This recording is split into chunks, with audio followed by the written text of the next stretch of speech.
Morning friends. आज जो हमारे पास डाउट आया है वो है diplospory, parthenogenesis, apogamy, adventive embryony and apospory. इसको डिफरेंशिएट करना है। बहुत इजी है, आइए देखते हैं।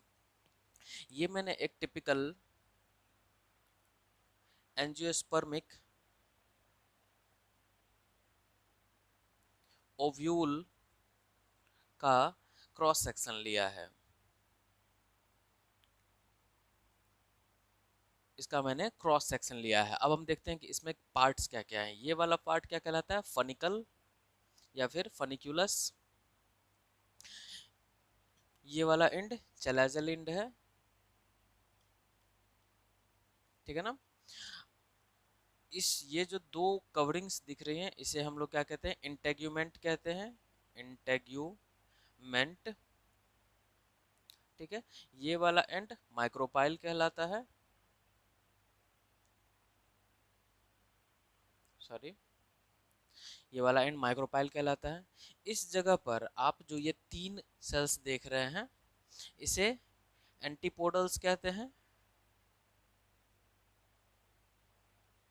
ये दो हैप्लॉइड पोलर न्यूक्लियाई हैं। ये एक एग सेल है और ये दो सिनर्जेट्स हैं। अब देखें, हम बात करते हैं कि ये जो पूरा का पूरा स्ट्रक्चर हमें सिर्फ दिख रहा है जहाँ जिसके अंदर एग है, इस वाले स्ट्रक्चर को हम लोग क्या कह रहे हैं? क्योंकि यहाँ क्या बनेगा, यहाँ पर लेटर ऑन एम्ब्रियो का फॉर्मेशन होगा। इस कारण से इस सैक को, इस पाउच जैसे स्ट्रक्चर को हम लोग एम्ब्रियो सैक कहते हैं। एम्ब्रियो सैक, इस पाउच जैसे स्ट्रक्चर को जिसमें कि बाद में एम्ब्रियो का फॉर्मेशन होगा उसे हम लोग क्या कहते हैं? एम्ब्रियो सैक कहते हैं। सैक का मतलब होता है एक पाउच लाइक स्ट्रक्चर, ठीक है ना। इसे हम लोग एम्ब्रियो सैक कहते हैं। और इस एम्ब्रियो सैक के बाहर ये वाला जो पोर्शन है इसे हम लोग न्यूसेलस कहते हैं। इसे हम लोग न्यूसेलस कहते हैं। और न्यूसेलस के बाहर जो ये प्रोटेक्टिव कवरिंग है इसे हम लोग इंटेग्यूमेंट कहते हैं, ठीक है। आइए नेक्स्ट बात करते हैं अब इसमें कि अगर एम्ब्रियो सैक जो कि कैसा है? डिप्लॉयड है।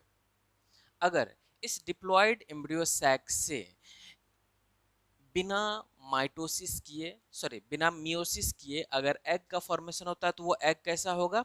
2n एग होगा, ठीक है ना। और बिना फर्टिलाइजेशन के अगर एम्ब्रियो का फॉर्मेशन होता है तो इसे हम लोग क्या कहते हैं? ऐसा ये एम्ब्रियो भी क्या होगा? 2n एम्ब्रियो होगा।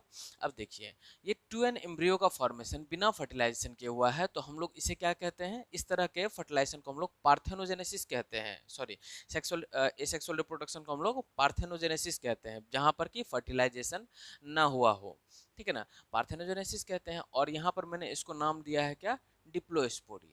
तो ध्यान रखेंगे कि इसे हम लोग डिप्लॉयड पार्थेनोजेनेसिस भी कहते हैं।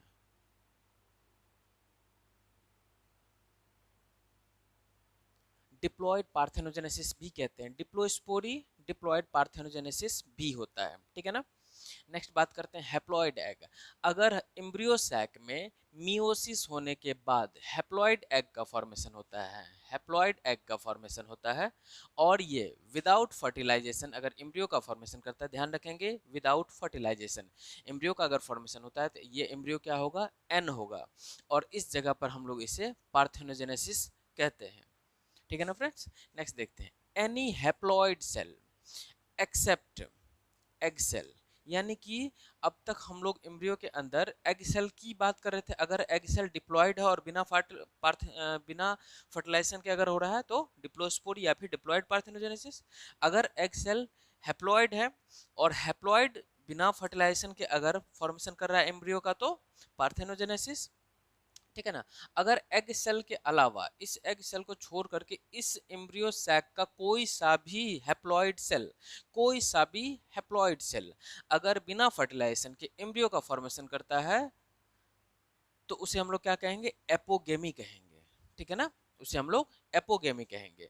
और अगर बात करते हैं कि इस पूरे के पूरे एम्ब्रियो सैक को छोड़ देंगे, इसके अलावा जो भी यहाँ पर टिश्यू प्रेजेंट है उस टिश्यू का अगर कोई सेल, जैसे कि इसके अलावा अगर हम टिश्यू बात करेंगे तो क्या प्रेजेंट है अब यहाँ पर? न्यूसेलस और इंटेगुमेंट, न्यूसेलस और इंटेगुमेंट। तो उस न्यूसेलस और इंटेगुमेंट यानी कि यहाँ पर हम लोग किसकी बात कर रहे हैं, एक्सेप्ट एम्ब्रियो सैक, यानी कि यहाँ पर हम लोग बात करेंगे किसकी, न्यूसेलस एंड इंटेगुमेंट,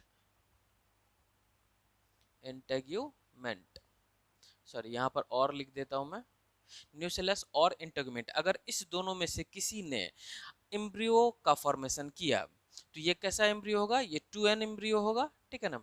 और इस तरह के एम्ब्रियो के फॉर्मेशन को हम लोग क्या कहते हैं, एडवेंटिव एम्ब्रियोनिक कहते हैं, ठीक है ना। इसका एग्जाम्पल मैं अगर आपसे बात करूं तो इसमें सिट्रस आ जाएगा, मैंगीफेरा आ जाएगा, ओपुंसिया आ जाएगा, ठीक है फ्रेंड्स। और सबसे लास्ट हम बात करते हैं any diploid cell of sporophyte. ये पूरा का पूरा गैमिटोफाइट है, ये पूरा का पूरा स्ट्रक्चर क्या है, गैमिटोफाइट है। इस पूरे स्ट्रक्चर को अगर हम लोग छोड़ देते हैं तो तब जो तब जाकर के अगर प्लांट बॉडी का कोई और पार्ट जो कि स्पोरोफाइट है, ठीक है ना, वो स्पोरोफाइट है और वो अगर क्या करता है कि एम्ब्रियो सैक का फॉर्मेशन करता है तो ये एम्ब्रियो सैक कैसा होगा, 2n होगा। बिना मियोसिस बिना फर्टिलाइजेशन के अगर ये 2n डिप्लॉयड एम्ब्रियो में कन्वर्ट होता है तो ये भी 2n है। और इस तरह के स्ट्रक्चर को, इस तरह के एसेक्सुअल रिप्रोडक्शन को हम लोग एपोस्पोरी कहते हैं, ठीक है। आइए एक बार रिवीजन कर लेते हैं। अगर एग डिप्लॉयड है और डिप्लॉयड एग बिना फर्टिलाइजेशन के अगर एम्ब्रियो बनाता है, एम्ब्रियो बनाता है तो इसे हम लोग क्या कहेंगे, डिप्लॉयड पार्थेनोजेनेसिस या फिर डिप्लोस्पोरी, ठीक है। अगर एग एन है और एन जो है बिना फर्टिलाइजेशन के अगर एम्ब्रियो का फॉर्मेशन करता है तो इसे हम लोग क्या कहते हैं, इसे हम लोग कहते हैं पार्थेनोजेनेसिस, ठीक है ना। नेक्स्ट हम बात करते हैं कि एम्ब्रियो सैक का एग सेल को छोड़ करके एम्ब्रियो सैक के अंदर प्रेजेंट कोई सा भी हैप्लॉइड सेल, कोई सा भी हैप्लॉइड सेल अगर बिना फर्टिलाइजेशन के अगर एम्ब्रियो का फॉर्मेशन करता है तो उसे हम लोग किस में रखेंगे, एपोगेमी में, उसे हम लोग किस में रखेंगे, एपोगेमी में, ठीक है। अब हम पूरे के पूरे एम्ब्रियो सैक को छोड़ देते हैं, इसके अलावा जो पार्ट यहाँ पर प्रेजेंट है जैसे कि न्यूसेलस और इंटेगुमेंट, अगर न्यूसेलस और इंटेगुमेंट जो कि एक 2n स्ट्रक्चर है उससे उससे अगर हम बात करते हैं एम्ब्रियो का फॉर्मेशन होता है तो उससे हम लोग एडवेंटिव एम्ब्रियोनिक कहते हैं, जिसका एग्जांपल सिट्रस मैंगीफेरा बहुत हॉट एग्जांपल है क्योंकि ये बार बार नीट एग्जाम में पूछा जा चुका है, ठीक है ना। और सबसे आता है कि अगर कोई सा भी डिप्लॉयड सेल एक्सेप्ट गेमिटोफाइट, यहाँ पर ऑफ स्पोरोफाइट मैंने लिखा है, इसका मतलब यही है कि एक्सेप्ट गेमिटोफाइट, गेमिटोफाइट को छोड़ करके कोई सा भी डिप्लॉयड सेल अगर एम्ब्रियो सैक का फॉर्मेशन करता है तो वो एम्ब्रियो सैक कैसा होगा, 2n होगा। और ये एम्ब्रियो सैक डिप्लॉयड एम्ब्रियो का फॉर्मेशन करेगा, ये भी 2n होगा। और ये सब बिना फर्टिलाइजेशन के हो रहा है तो इसे हम लोग क्या कहेंगे, एपोस्पोरी कहेंगे। एसेक्सुअल रिप्रोडक्शन इन प्लांट्स में अगर हम लोग बात करेंगे तो ये हमारे पास 5 टाइप होते हैं, ठीक है ना, जिसमें कि ध्यान रखेंगे कि डिप्लोस्पोरी, एडवेंटिव एम्ब्रियोनी और एपोस्पोरी, ये तीनों ही किसके टाइप होते हैं, ये तीनों ही टाइप होते हैं ए गैमोस्पर्मी के, ए गैमोस्पर्मी,